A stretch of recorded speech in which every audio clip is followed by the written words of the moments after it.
উত্তরবঙ্গের নিম্নচাপের জেরে টানা বৃষ্টি, ভুটান পাহাড়েও বৃষ্টি, আর এর জেরে উত্তরের বিভিন্ন এলাকায় দুর্ভোগ। সতর্ক রয়েছে প্রশাসন, আর্তদের পাশে পুলিশ।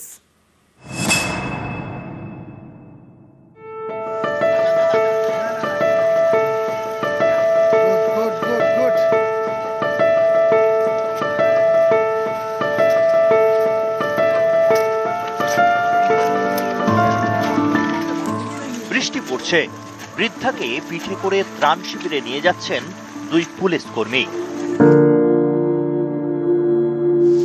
জলপাইগুড়িতে বৃহস্পতিবার থেকে ভারী বৃষ্টি, জল বাড়ছিল বিন্নাগুড়ির হাতিনালার।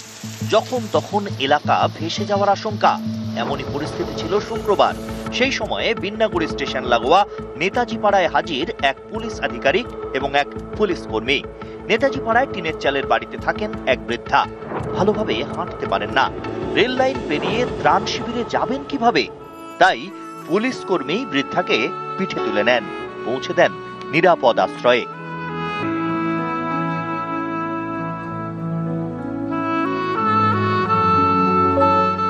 এই এলাকার আরো বেশ কয়েকজন প্রৌঢ়কে এদিন উদ্ধার করে পুলিশ।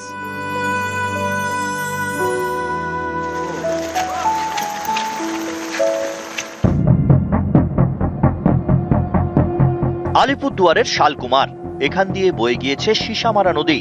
নিম্নচাপের বৃষ্টি এবং ভুটান পাহাড়ের বৃষ্টির জল জোড়া ফলায় ফুঁসছে নদী, বাঁধ ভেঙে গিয়েছে। যখন তখন ভেসে যেতে পারে বিস্তীর্ণ এলাকা, তাই সতর্ক প্রশাসন।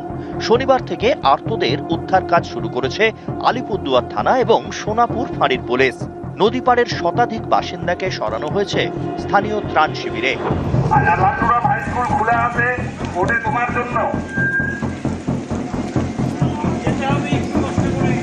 ভুটানের যে প্রকোপ, যে জলের যে প্রকোপ বা স্রোত, সেটা আটকানোর মতো পরিস্থিতি নেই। অর্থাৎ এই সীসামারায় যতই বড় ধরনের বাঁধ হোক না কেন, ভুটানের জল যদি প্রবেশ করে সেই বাঁধকে রক্ষা করার মতো পরিস্থিতি আমার দৃষ্টিভঙ্গিতে সম্ভব নয়।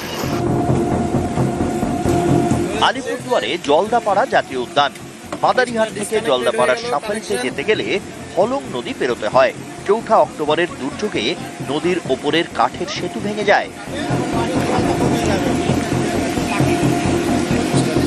বিকল্প সেতু তৈরি করেছে প্রশাসন।